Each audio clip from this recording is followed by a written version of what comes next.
This episode of What the Tech is brought to you by Harry's, for guys like you who want a great shave experience at a fraction of what you're paying. Go to harrys.com and get $5 off your first purchase by entering the code WhatTheTech when you check out. And by IT Pro TV, an easy, entertaining approach to online IT training. Visit itpro.tv/what-the-tech and use the code WTT30 for a free 7-day trial and 30% off the lifetime of your account. What the tech?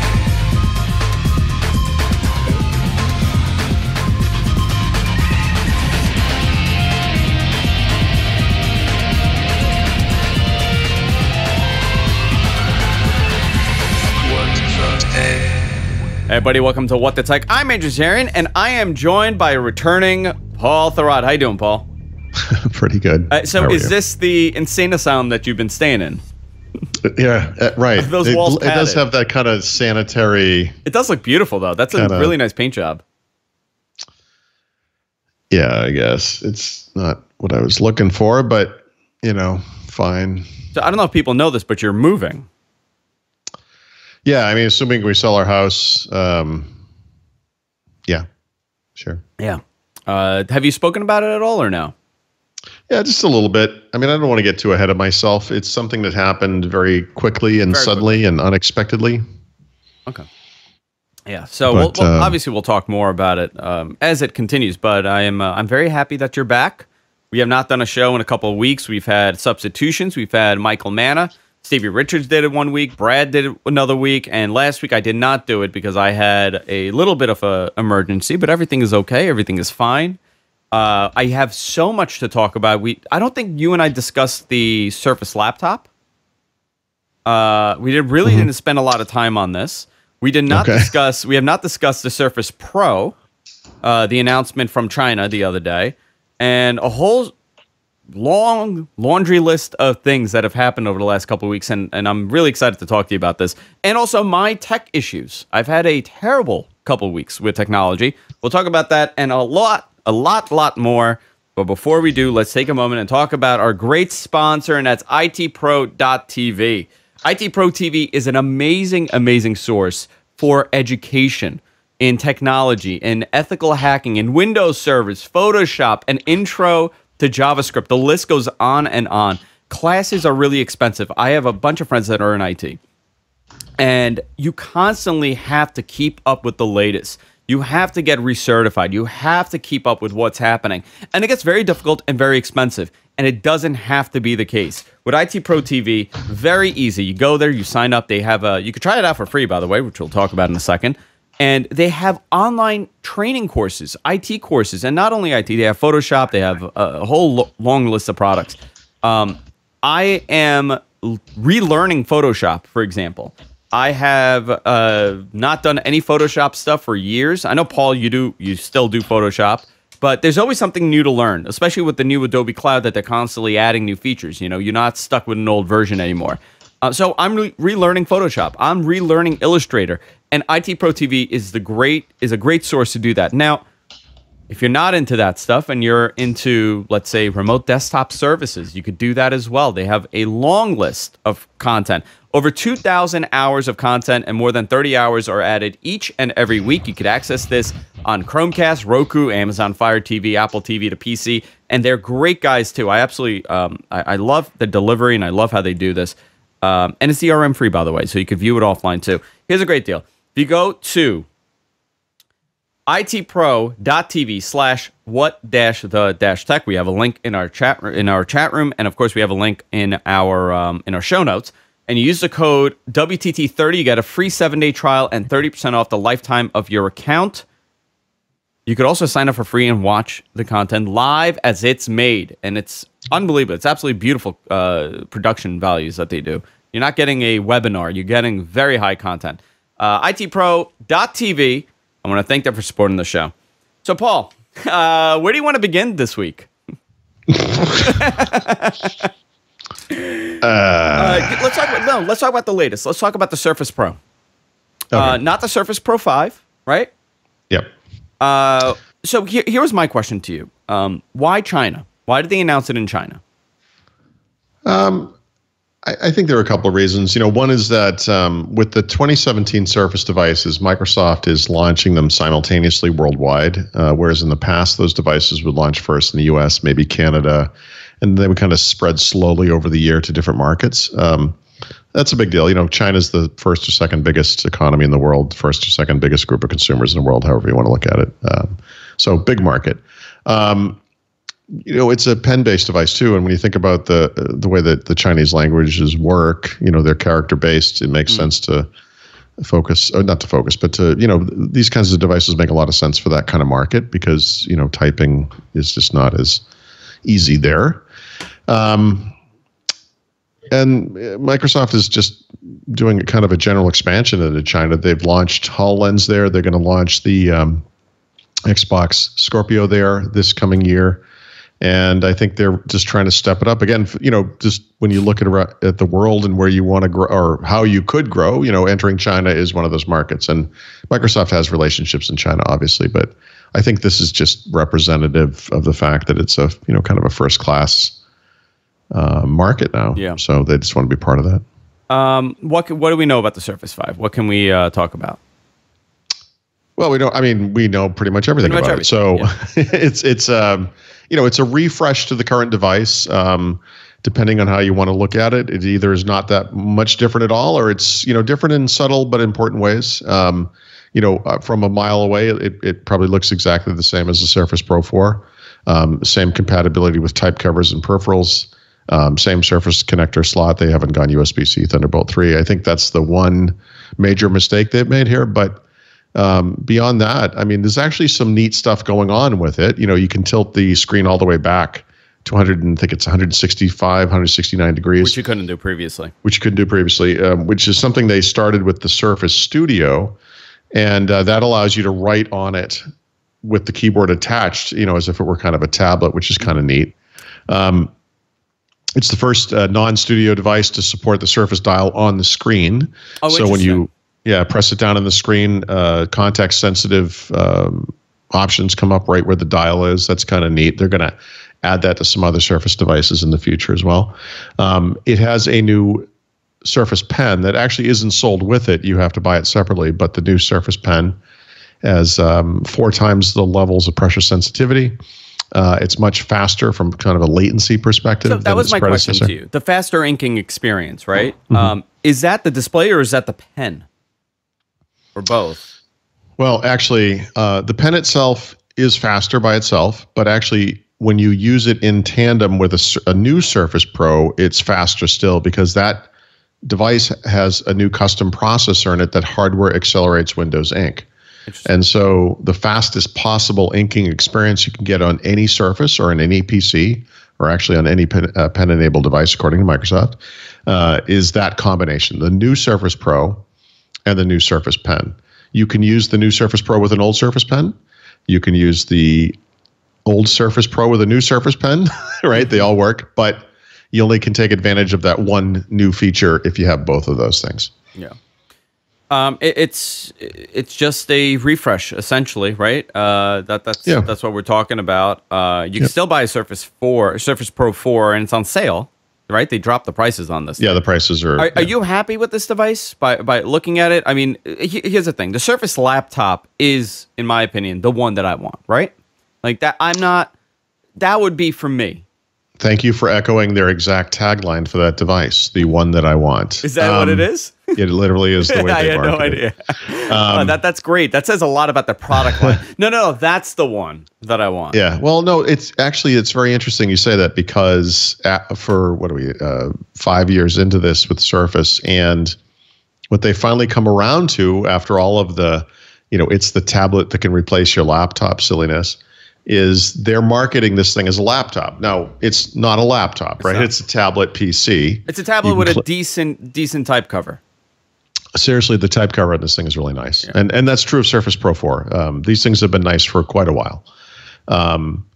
But what they found is that most people use it as a laptop, right? They buy it and use it like a laptop. And so what they've decided is that for all their portable Surface devices, they're just going to market these things as laptops. And so they're laptops that serve different parts of the market. So Surface Book is the super high-end ultimate laptop with a dedicated GPU if you want it. The Surface Laptop is, the most personal laptop because it has those color choices. And then the Pro is the most versatile laptop in Microsoft's marketing because this is the one where you can use it as a tablet if you want to. Yeah. You unplug the keyboard and so forth. I did not ask you this. We did not talk about this previously. And I did with Brad. And okay. I cannot remember. Did we do a show after I did it with Brad? I don't think so. It's all a blur at this point. But this was what I presented, right? The Surface Laptop is a beautiful laptop. The design is good. The specs are good. Everything is good. The pricing is fine for what it is. Why force Windows 10s on this? And I get it, right? I get it. By the way, you could upgrade for free, right? If you want it, if you buy this thing, you could upgrade for free till December. Will most people that buy this thing know that they're not getting Windows? They're getting this other thing like Windows. And well, so that's the key, right? So in other words, whenever you hear about something like Windows 10s, and we did this before with the Windows RT, educating the customer about what they're buying is the key. It's the linchpin to this thing because there's nothing worse than a customer spending over $1,000 on some device, getting it home, trying to download Chrome or iTunes or whatever they want to use, or somewhere down the road. 3 months down the road, they hear about some cool little utility. Yeah, I want to run that on my laptop. Yeah, sorry, you don't actually have Windows. You have this other thing. Yeah, that's a huge problem, right? So Microsoft's solution to it long term is that you can always upgrade to Windows 10 Pro if you want. It's not that expensive to do it when it will be paid. Right now, it's free, right, through the end of the year, and I think that will solve the problem for a lot of people. I think the problem should have been solved when you actually purchase this thing. It gives you an option. It says, do you want Windows 10s or Windows 10 Pro? Yeah. $40, and then you could write like $40 or whatever they're going to charge. Yeah. So by the end of the year, that will be an option. Okay, all right. Yep, and they're going to do the same thing on Pro. I did notice this, and I maybe did not previously, but under software they do say prefer to run non-store apps. Easily switch to Windows 10 Pro for free until December 31st. Yep. I did not see that on the website when they initially launched this. I don't remember, but it is very easy. People have taken exception to the wording on that and said, "Oh, how easy could it be?" And it's like, actually, if you've ever done like the Windows Home to Pro upgrade, it's very easy. It's a quick reboot, and you're in, and it's not a lot going on. It happens very fast. So very interesting product. I mean, the product line is refreshed, obviously. Do we know how well this thing is going as far as pre-orders go for the Surface laptop? No, but my expectation is that this will be the best-selling Surface device by far. This will be the new bestseller. It has to be. I mean, it's and that's the thing. I mean, I give them credit. They've really tried, and they've tried these new form factors. They've tried pen. They've tried these different, kind of a different approach, and everyone's kind of copying Surface Pro. But the reality is, the mainstream part of the market, they want a laptop. I use a Surface Book, and I love it. But the thing I hate the most about it is that the screen comes off.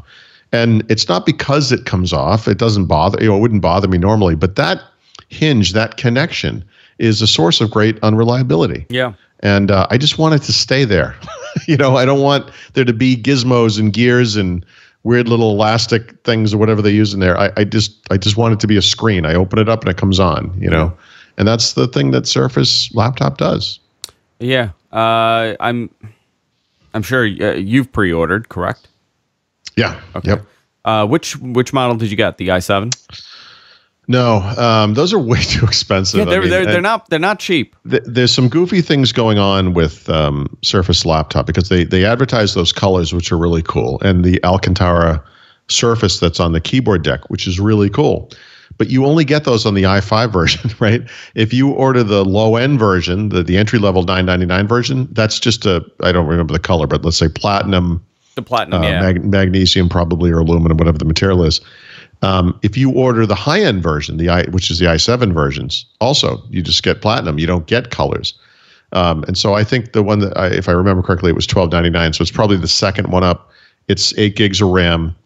I ordered the crimson color, which I think is for me is just the most attractive one. Yeah, I mean this is great. Talking about unreliability. Yep. Look, I apologize about the past couple of weeks. I don't know why you have to keep bringing this up. No. We were talking about my Mac, but since you brought that up, we'll talk about. We're going to talk about that in a little bit. Do you, with the Surface 5 now, well, the next Surface Pro, what do you see as the future of this device? Because they have, that the hybrid right now. They have everything. They got the laptop, they got that weird hybrid, and they have the tablet. Yeah. Do we need all three of these? By the way, I wonder the same thing. And there's a part of me that kind of thinks like, well, could you do a GPU version of the Surface laptop and just forget about Surface Book? The only thing that makes me say no to that is I do think there's a place for the versatility of a removable screen, even though I don't want it personally, right? So for the Surface Book, or are you talking about the Surface Pro? Well, there I'm talking about the Surface Book, but both of them, right? I think that because both of them can operate like a tablet of sorts. There's an interesting thing going on there, and I think the way they've divided up the product line right now makes some sense. I think the two things that can obviously happen in the future are a screen that is the screen from the Surface Studio, right? Mm-hmm. Which would be a wonderful thing to use in tandem with another Surface device because it has the same aspect ratio. It will have the same pixel density for the most part, unless you get a laptop. And there's a nicety in Windows 10 if you could have that. It's just something they're really missing, and I think they will do that, if not this year, then soon. But the other thing, by the way, is that USB-C Thunderbolt 3 thing. I've been kind of beating this to death because I don't quite understand their stance on this.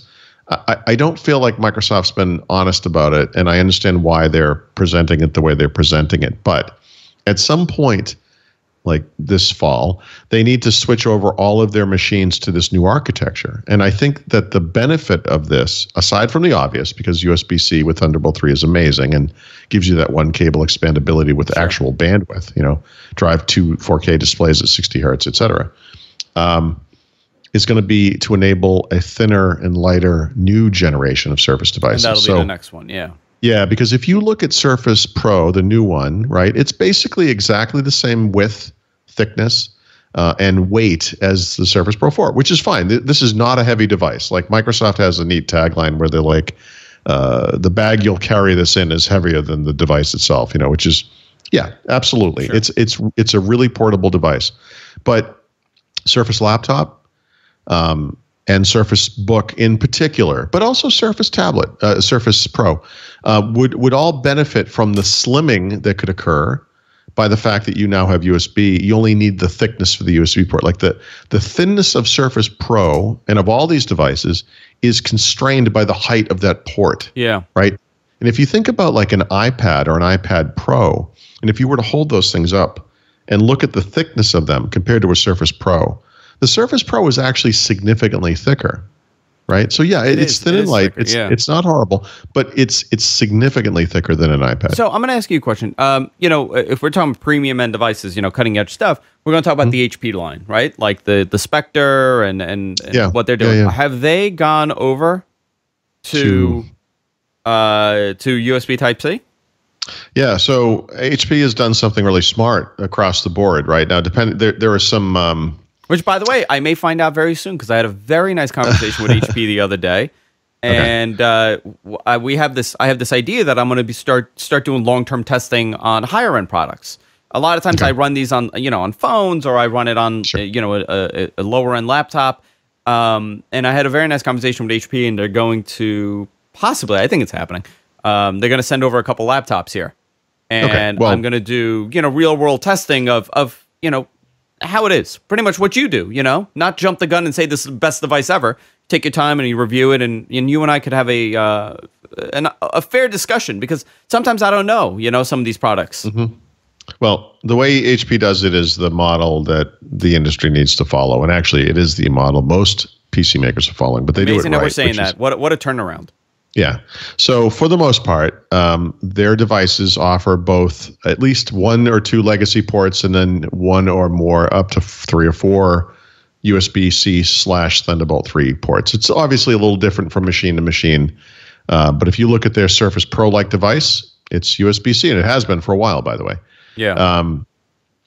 What they've done now, Microsoft talks about backwards compatibility and blah, blah, blah, whatever. But, HP and Dell and other companies that have decades of experience serving the enterprise understand that kind of stuff as well. And so if you look at a device like their EliteBook X360, which just came out, this is it's a kind of a laptop form factor, but it's the convertible thing where the screen flips around all the way, so you can kind of use it. The EliteBook is the work laptop, right? That's right, the business laptop. The business laptop, okay. So what this device has is certain features that are designed specifically for business, based around things like security and manageability. It has a smart card slot, for example, that you would never see on a like a consumer device.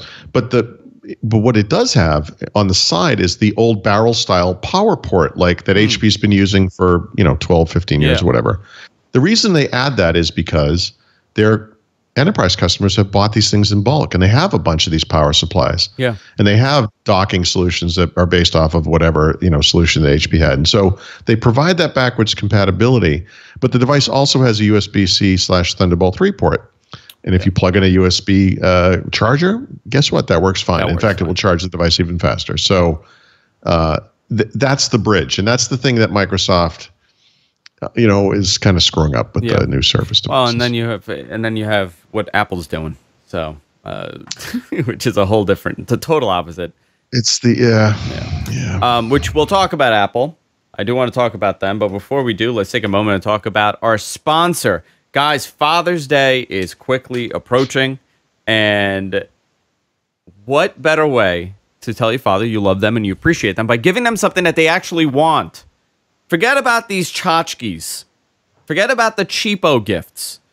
You don't have to spend a lot of money to get something great. If you go to harrys.com/whatthetech, they have a great offer for Father's Day. They have a Father's Day special that you're going to love and your dad is going to love too. You get $5 off one of their shaving sets that includes a limited edition Father's Day set, which I have right here. Don't tell my dad, because he's going to get one of these for Father's Day.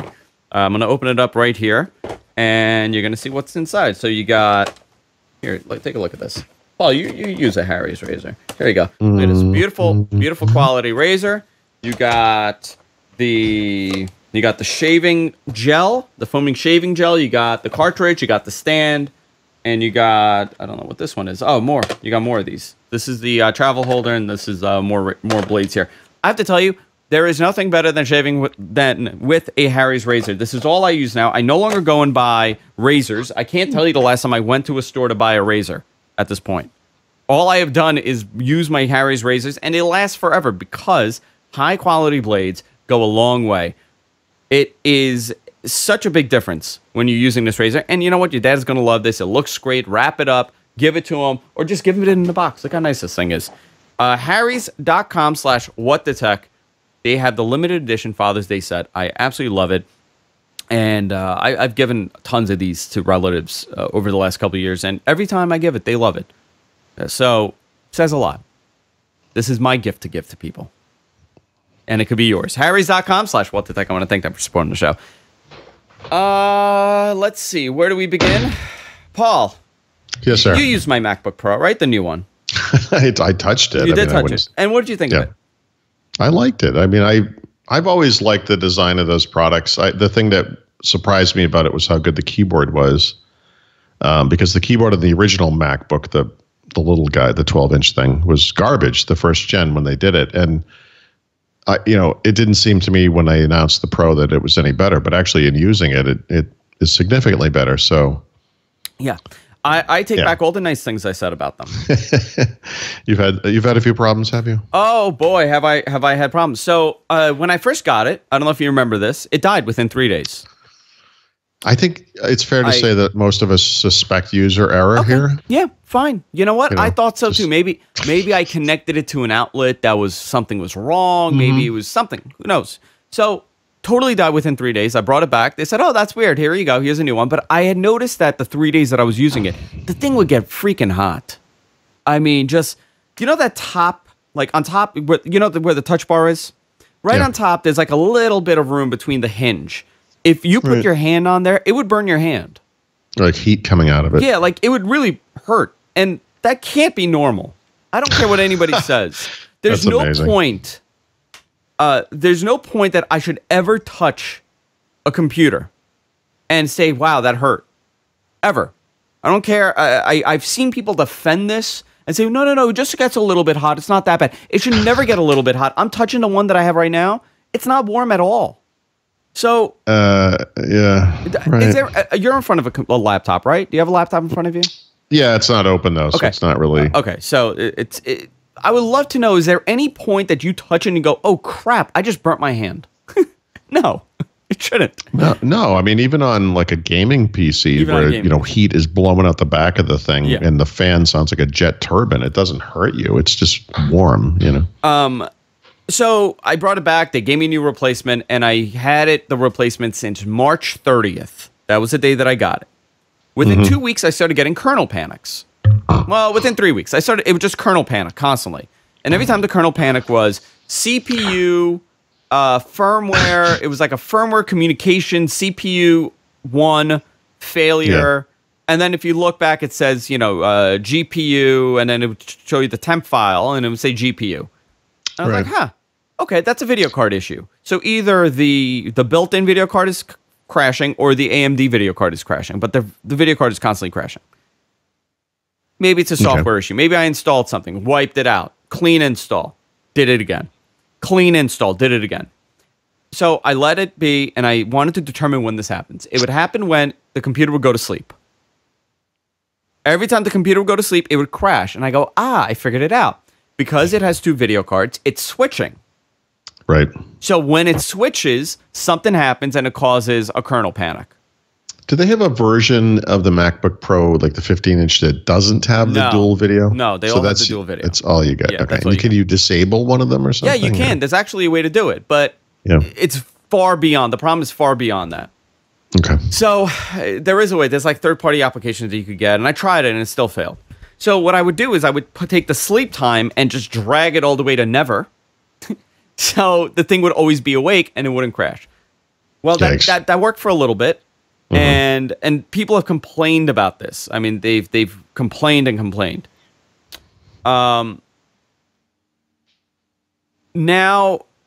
I'm using the laptop and I'm watching a YouTube video, and the screen gets like every freaking color you could imagine, and it just freezes and then it just shuts down. So that started happening. Okay.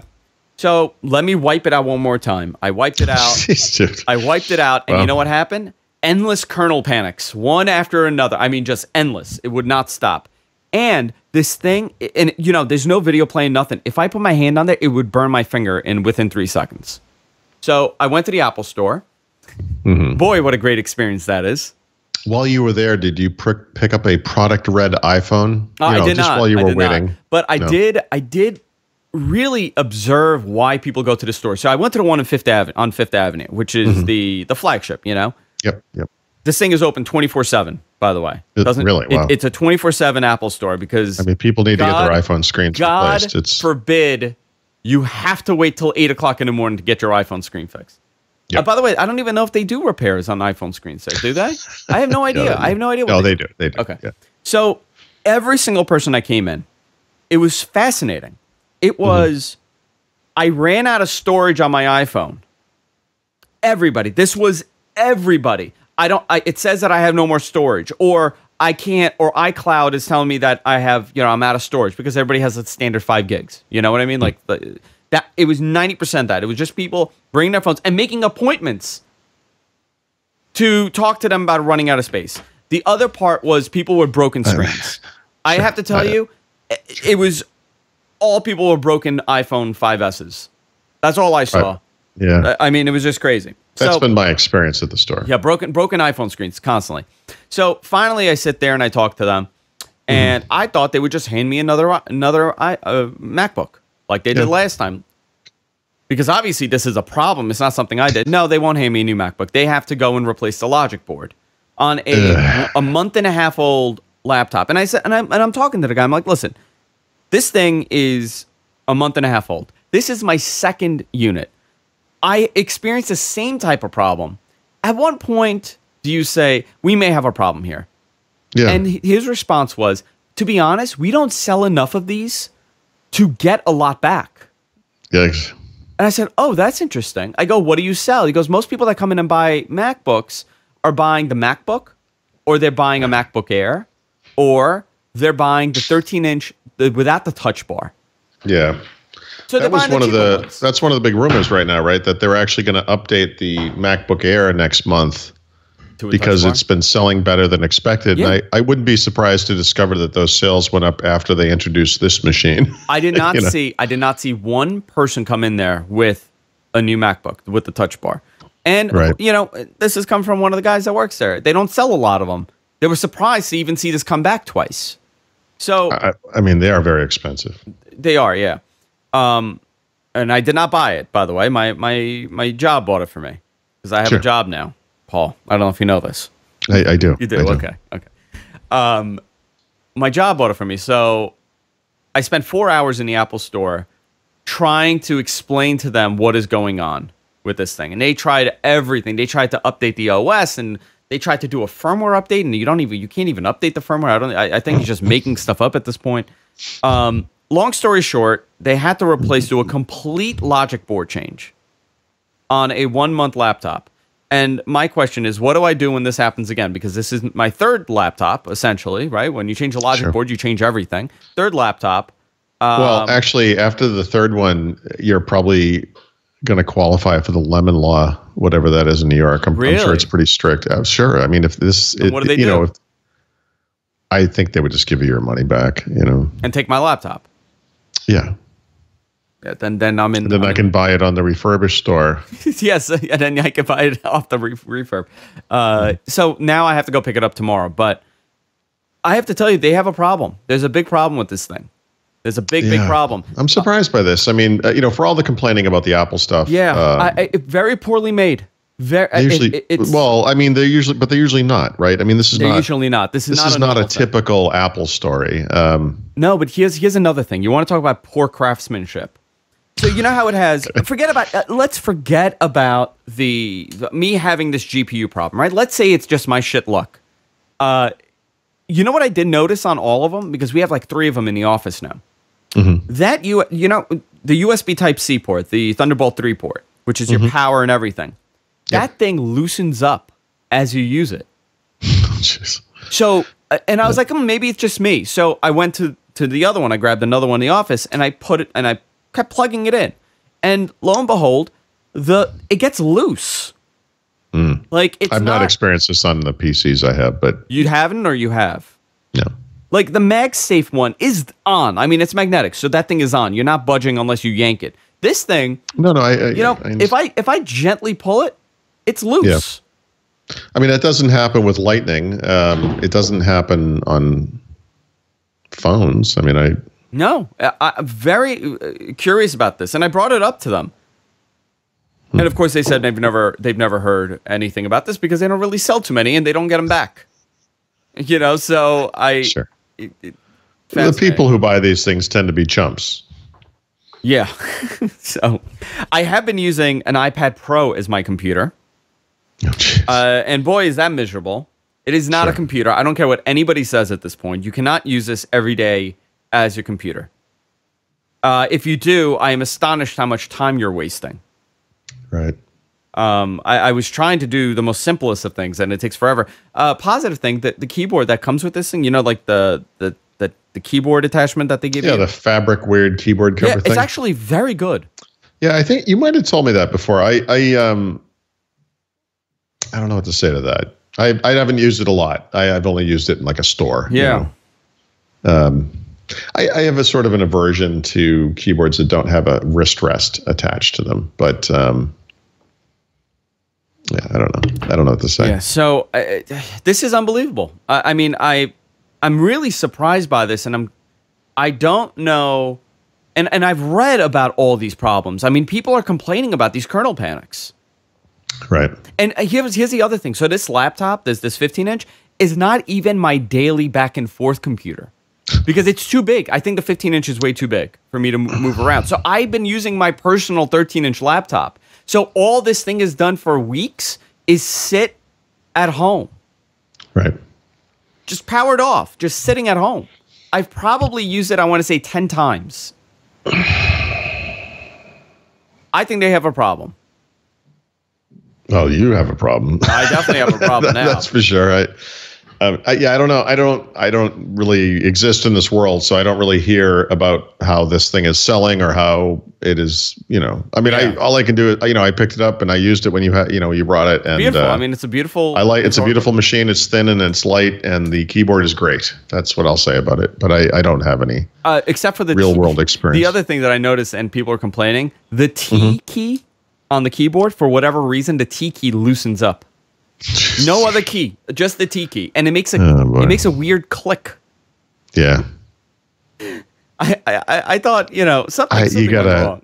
gotta get a different computer. Dude. Yeah. So I think I'm at the very end with this thing. I can't imagine using this thing as a reliable machine at this point. So I don't know what I'm gonna do. Yeah. That's too bad. I mean, just tell them. I'll give this back to you guys. Give me a Surface laptop. Give me a Surface. That's what I want. Sure. And I'll complain about Windows S, being on there. No, just upgrade it. What have you been up to, Paul? Anything new? Anything coming up? Geez. What do you mean? Those are my rants. Is there anything that I missed this week on this? This week? God, dude, I can't. I cannot. I'm so confused. Because of all the travel I just did, and because we're stripping our house down to sell it, and I don't know what the heck is going on anymore. Like this week, I don't. So here's my question. Yes, I don't think we spoke about this. A month ago, you did a first impression of the X1 Carbon. Yes, and I don't think we spoke. I know we brought it up, but I really wanted to know more information about your usage with this thing and what you think of it, because this is, again, I love the ThinkPads. Yeah, it's unfortunate. I have a list of devices I need to review, and that should have all happened by now, but through a combination of things, it hasn't. Part of it is the move, but part of it is that with Brad and I traveling, and he was doing work on a Surface Book, and I brought mine as a backup because we needed it for the video work, and his thing was having reliability issues. So I ended up not traveling with these devices. And yada, yada, yada. Anyway, but as far as the new ThinkPad goes, ThinkPad X1s have always been great. Last year, I had kind of a toss-up between the X360, the HP device, and the Yoga X1, the ThinkPad X1 Yoga, which is the convertible version of the X1, as kind of the best PC of the year. So they've done something interesting on the Lenovo side. They're kind of pushing the non-Yoga X1 as like a laptop. It doesn't have touch. It doesn't, it lays flat actually, but it doesn't, obviously the screen doesn't spin around. It's all USB-C / Thunderbolt 3 based now, right? So all the expansion is off of that standard port. Whereas in the past, Lenovo had, I think it was called OneLink, or they had their own kind of proprietary port for docking stations and so forth. Really smart, but it's a beautiful device, super thin and light. The version I have is, I think it's just a 1080p screen. Frankly, it's not in touch, which is a little goofy these days, to be honest. I'm so used to touch screens. There's also something people who use portable machines know. There's like a function key down in the home row, and Lenovo reverses it. So I'm looking at like a Surface, but HP does the same thing. The bottom leftmost key on the keyboard is the control key, and then there's a function key, then the Windows key, and then the Alt key. On the ThinkPads, they reverse the function and the control. And when you switch between computers a lot, like I do, man, does it take a long time to get used to that. Obviously, if this was your only computer, you would just get used to it. It's no big deal. But that's one of those things I've had a little bit of trouble with. But it's a beautiful machine. And, I was talking about the Microsoft tagline about the Surface, where, it's the bag you're carrying it in is heavier than the device. I mean, the ThinkPad's like that, too. It's, near bezel-less now. And so what they've done is shrunk the body down. And they're plasticky though. They're not metal. It's carbon fiber. But see, that's the thing. This is a matter of preference. Like the Microsoft devices are magnesium, which is not metal. The keyboard on those devices is plastic. But you know what? The Surface Pro, the Surface Book is quite possibly the best typing experience I've ever had on a laptop, and it's a plastic keyboard. The Surface Pro type cover keyboard is also very, very good. The the carbon fiber material that ThinkPad uses, I like it a lot, and I really like the thin weight. The low weight that comes with that, and that's the benefit to that. The HP uses metals like aluminum, and it also has kind of a premium kind of feel to it, but they can be a little heavier, right? And those materials can be a little thicker. HP's devices are not typically heavy or thick, but you do have a little bit of a trade-off there. And you also have that kind of smudge effect that can occur on metals, fingerprints and whatnot. Like Dell uses plastics. I mean, something like an XPS 13 or an XPS 15, which are kind of high-end devices. Yeah. To me, the materials they use on the keyboard, on the deck, on the device itself are not particularly high quality. I mean, they don't seem premium to me. So it's really a matter of preference. I think if you're looking at Surface or ThinkPad or the HP stuff, because HP has a couple of different lines of kind of high-end computers. They all use different materials. It's just kind of a matter of preference. Yeah, I absolutely love the ThinkPad line. I mean, I've always loved ThinkPads, and me too. It's amazing how classic they are. When you talk about it, it's funny to think about the computers as if like, oh no, that's a classic. But the ThinkPad really, they've kind of stuck. They've been very loyal to their overall design over the last, 20 years, where you could see the evolution of their product line, which I don't think other than Apple really, and for Apple, it's a newer thing, right? I've always thought of them as the standard, they historically have had the best typing experience. I would say these days it's a little more of a toss-up, but they're right up there. I mean, they're still very, very good. They're definitely in the elite top, 3 or 4. I mean, their website is a little bit of a Turkish bazaar when it comes to purchasing a product, but... Yeah, it's not good. No, it's actually terrible. Yeah, it really is terrible. I have no idea what's what. They have like 5,000 lines. The T470, the T570, I know. the P51, the P51S. They've always been terrible about this. I'm going to get the model wrong, but if you imagine T before they had the X series, I think T stands for thin and light. It was kind of like we have laptops, but then we have these thinner laptops, and it was like the T was the thin line, and it wasn't particularly thin. I mean, and what is E, like the economy line? Yeah, but they added something to T where you could get like a T400 or a T420, but then you could also get a T400S. The S, yeah. And it's like, well, what does the S stand for? And the answer is slim. Like, guys, seriously, like, well, then they have the P you got to just pick one of the two and just go with it. Like, yeah. The P line, it's P is probably workstation or performance. Performance, yeah. Yeah. Performance. Yep. Yeah. So the X lineup is the new kind of thin and light. It's not really that new, but it's the kind of where that is now. I was curious about your overall experience with it because it's great. It's just the keyboard is the one little goofiness that doesn't have touch. And one last topic, I want to talk about. You wrote a nice detailed post about why Google has not expanded Android to many of their Chromebooks. On TheRot.com. You wrote a couple days ago. Last year at Google I/O, they announced that they were bringing Android apps to Chromebooks, and I thought, man, this is a serious competitive threat to Windows. And there's a goofy thing that happens with tech enthusiasts. A lot of the people who read my stuff are really into Microsoft and they're into Microsoft stuff. And I feel like sometimes they get a little blinded to what's going on in the outside world. Like they'll just hate Apple because they're Apple. They'll hate Google because they're Google. They think things about Chromebook like that are kind of out of date. That these things are too limited. It's just a web browser. You always need more than that. And it's like, guys, there's a problem here because there's the reality on one side and then there's your opinion over here. And the truth is, for me personally, I agree with you. Like a Chromebook is too limited for me, but as it turns out, they have really high satisfaction levels. They're super popular in education, especially in the United States. Teachers love them. Educators of all kinds love them. School systems love them. The students who use them love them. Yeah. And so we have to get over that hump. But the thing is, once you add like this mobile app platform to it, that kind of addresses the few remaining legitimate complaints that you can make about Chromebook. So this is a serious threat to Windows.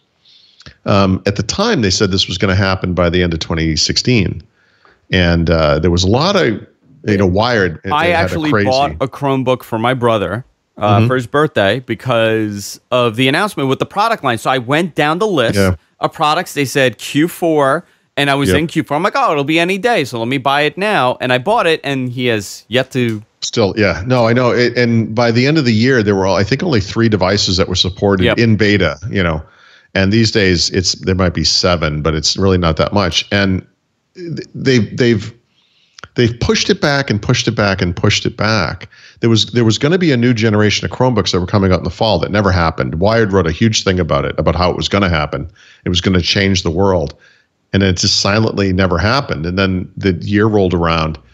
And then Samsung announced those, the Chromebook Plus and Pro. And coincidental to that, the marketing machine cranked up again. And it's like, here comes this new generation of Chromebooks. And these new generation Chromebooks are going to have touchscreens, obviously, convertible form factors in many cases, and pen support out of the box, and would come with Android support. So here it is. What is it, May? It's almost June. Next week is June. It still hasn't happened, and the weird thing about Google I/O this year, 1 year after they announced it, is they mentioned Chromebook in their keynote one time, if I'm not mistaken, in passing, made it seem like this transition had already occurred, which I found to be disingenuous. And so I went and looked through their session list because I wanted to see, I knew they must have talked about this stuff. And I found a session that was aimed at developers saying, here are all the things you should do to make your Android apps work properly on Chromebook. But the guy described some of the problems Google had and basically confirmed what I've been saying for the past several months, which is Google did think they were going to get this done. But then in the process of seeing what that really looked like, they ran into all kinds of problems. And so what they have to do is try to solve some of those problems at the OS level. So if you imagine like a poorly written Android app might assume that it's always going to be full screen, perfectly legitimate a year or two ago, and would assume that it's always going to run in portrait mode, like Instagram does this. If you run that app on a Chromebook, it stretches out to fill the screen. It's terrible. This is not a good experience. And so Google can short circuit some behavior by adding window controls that let you resize the thing down to something smaller. They half-assed it, and then they realized, oh crap, this doesn't work right. Well, I don't know that I wouldn't say it that way. I mean, I think they just underestimated the amount of work it was going to take. I'm sure that what they did was they looked at the top X number of apps and they said, how does it work? And it's like, okay, it's going to work. And they know they can work with those developers. And it makes sense. Like Microsoft, actually maybe a year ago, said, we are going to tailor the Android versions of Office apps so that they work properly on Chromebooks. So I don't know if they've already done this work. I suspect they have, but those apps should behave well on a Chromebook. Like they'll support full screen, they'll support windowed, you can resize them however you want. They work with the native file picker, whatever all the stuff is you have to do. So this is one of those things, like I don't look at this as something like maybe I want to do per se. I mean, I want to test it. In fact, I too bought an Acer. I bought an Acer Chromebook last year, anticipating I will be able to run this thing. By the way, it's a year later. I still cannot run Android apps on that Acer. Well, it's funny. If you go to their website, they have the list of products. Chrome OS that supports Android apps. Before, it used to say a time frame. Now it just says planned. Yeah. So across the board, just the word "plan" written for almost every single Chromebook. I have a theory about that. I think they're going to change it again. And I think what's going to happen is if your Chromebook supports touch, you're in. You're in. Obviously, if it's a convertible device, you're in. There aren't that many of those, but there's a handful. The devices that don't have touch, I'm not saying all of them aren't going to get it, but it wouldn't surprise me if most of them didn't get it. Most of them don't get it. At some point, they're just going to have to say, guys, look, it's a mobile app platform. It works best or relies on touch. The only way we can guarantee a good experience is if you have these basic features. Sorry. So we'll see. I mean, they haven't done that, but I that wouldn't surprise me. Yeah, it's been a very big disappointment for many. I know that. It's crazy. I was just curious because I saw the post and I was just talking to someone about this, and they thought it was just a casual conversation about Chromebooks. Yeah. He goes, yeah, but you could run Android apps on them. I'm like, no, not all of them. I mean, like a couple of them. There's probably like 6 or 7 of them that you probably can. And he's like, I had no idea. I thought you could just run it. Even the fact that it supports it doesn't mean everything's going to work. That's the other thing, You can look this up right now. You can read a review of the Samsung devices. There are serious problems just getting those apps to run reliably, and then if you have the Intel version, to run with any kind of performance. Like those things really bogged down because they were written for ARM. Yeah, very interesting. It will happen. It's going to happen. But seriously, who gets? So here's the thing: who gets a grip on this? Is it going to be the Microsoft store where their apps work? They have more apps, or is it going to be Google that launches Android apps on all Chromebooks? Oh, jeez. I think the App Store on Chromebook is going to be better than it is on Windows 10s. If that's what you're asking. Yeah. I do. I really do. Yeah. Boy, that's those are two real shit buckets to kind of compare. But I mean, but I think the Android ones, the Chromebook one will be better. Yeah. You could always use the Mac App Store. Always use that. Also not great. Not great. No, let me see what's in the Mac App Store right now. Let's go featured. Let's go featured. Things 3. It's always I will take your Mac App Store and I will raise it one Windows Store because this is the crappiest selection of apps that has ever existed. Have you ever heard of Things 3? Mm-mm. The award-winning application. This is the #1 best-selling application in the Mac App Store. Meet the all-new Things 3, a complete rethinking of the original award-winning Task Manager. With a perfect balance between simplicity and power. So it's an organizer. $40. 3 Task Manager. So it's not like a not like app task manager. No. It's a to-do list. Yeah. The #2 app, it's 99 cents. It's called Magnet. Left, center, right on your screen support. So I guess what you do is you click the applications, so it'll click it'll do multi-view. Right. So that's a #2. #3, Thor Antivirus. Wow. Logic Pro X, #4. Final Cut, #5. The Sims, #6. Affinity Photo. Now, this is actually an interesting application. It's a Photoshop replacement. Yep. Yeah, and but Affinity Photo, I think you can just download that from the web, can't you? You can, but it's not free. $50. Yeah. No, I know that, but I mean, it's like a Yeah. I think you can get that for Windows if I'm not mistaken. Disk Doctor is clean your drive and free up space. $2.99. Notability. It's let's see what this is. Create memorable notes. Okay. Well, by the way, Doctor. The Mac market for apps is kind of strange, right? There's a lot of text editors for the Mac. A lot of text editors. You know what the #2 #1 and #2 free app, the top free apps in the store: GarageBand and Microsoft Remote Desktop. Pretty much everything you need to know about the Mac market right there. Yeah. Mac market. Yeah, interesting. We all think we're creative, and actually we need to get work done. Yeah. So we got a remote in. Yeah. All right, Paul. That was fun. I'm glad you're back. Are you back next week? I'll see you in 3 weeks. Are you gallivanting? No, I should be home unless something changes for at least a couple more weeks. Very, very fun. Actually, I'm going to tell you something. I do have a tool on the Mac App Store that I bought that was very useful. It's called Flume. Flume. Flume. And it allows you to manage multiple Instagram accounts on a desktop. And I have to tell you, it's very useful if you have multiple properties that you have to manage. Yeah, no, I can see that. Yeah, very, very useful. I just bought it for anybody. I was just looking for Markdown editors for Windows, and for every one that came up that was any good on Windows, I found at least 21 on the Mac. Like there are so many Markdown editors on the Mac.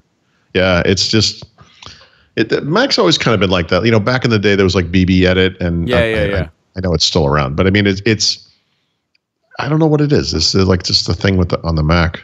Text editors. A lot of they're into it. A lot of publishing tools too. Yeah, a lot of publishing tools. All right, all things Paul. Go to Paul Thurrott.